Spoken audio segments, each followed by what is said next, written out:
As the sun sets on another successful Asian swing, we've a special report on the game in China. Tennis is increasing in popularity at a phenomenal rate, but one of the first people to spark this interest was an American, Michael Chang. Oh, I think he's huge. He's huge for our Chinese people. He teach me Chinese people can also do it. And I just feel the beauty of tennis. As a Chinese American, he has like a more connection to us as a Chinese people. So he's special for us. Tennis is a growing sport in China. You know, now China is getting some huge tennis events. I mean, they've had the World Championships for the men now for the past 4 or 5 years, and now they've got pretty large tournaments in Shanghai and Beijing. And I'm hoping that it will continue to spur more and more people to pick up the sport of tennis. Tennis blazed its trail, staging the Tennis Masters Cup in Shanghai in 2002. The first major international sporting event to be held in China. When we first held the Tennis Masters Cup, a year-end event here in China, that was a real pivotal point in creating a large presence for men's tennis here in China. And it's one of the top tournaments in the world. So we Chinese fans have the luxury to watch all the great players playing in front of them. Those events really created a sense of momentum, really put tennis on the front page of the newspapers here in China, and really put men's tennis and the stars in the forefront of sports fans here in China. The season finale has moved to London. In its place is the Shanghai Rolex Masters, an ATP World Tour Masters 1000 event. It's complemented by the China Open in Beijing.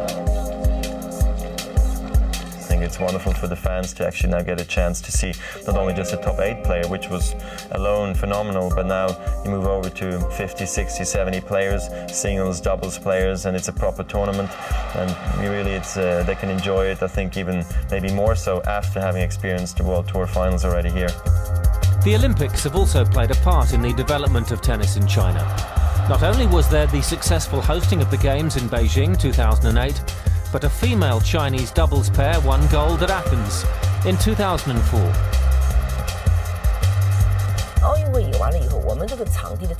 After the Olympic Games, we built more than 30 first-class tennis facilities. The speed of this expansion in any other country would have been incredible, but we managed it here in China.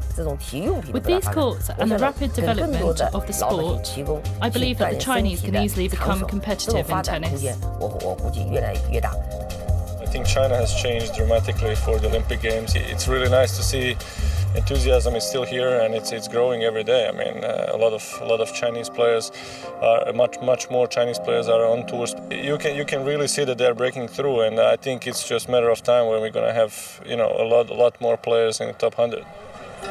So as the game begins to take hold in the world's most populous country, how long before we see Chinese players starting to make a major impact on the ATP World Tour? The China Tennis Association is working very, very hard to develop young male players, and I have no doubt at all that the success will come.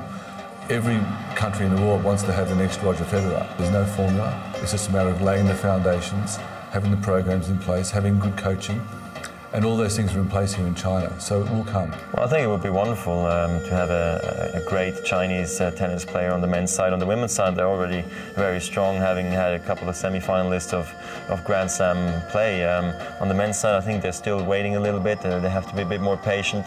It's become very physical, very mental as well, and you hardly see any teenagers right now making the breakthrough. So I think China needs a bit more time, but I think once they make the breakthrough, it will be in a big way.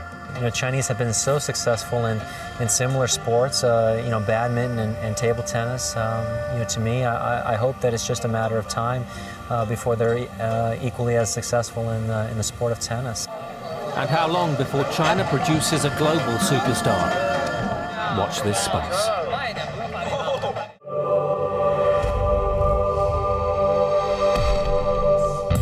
Next week on ATP World Tour Uncovered, we talk to Wimbledon doubles champion and Roland Garros semi-finalist, Austria's Jürgen Melzer. And we catch up with Lucas Delouis and Leander Paes as they prepare for their third straight appearance at the season-ending finale in London. Until then, don't forget to log on to atpworldtour.com for your 24/7 breaking news. See you next week.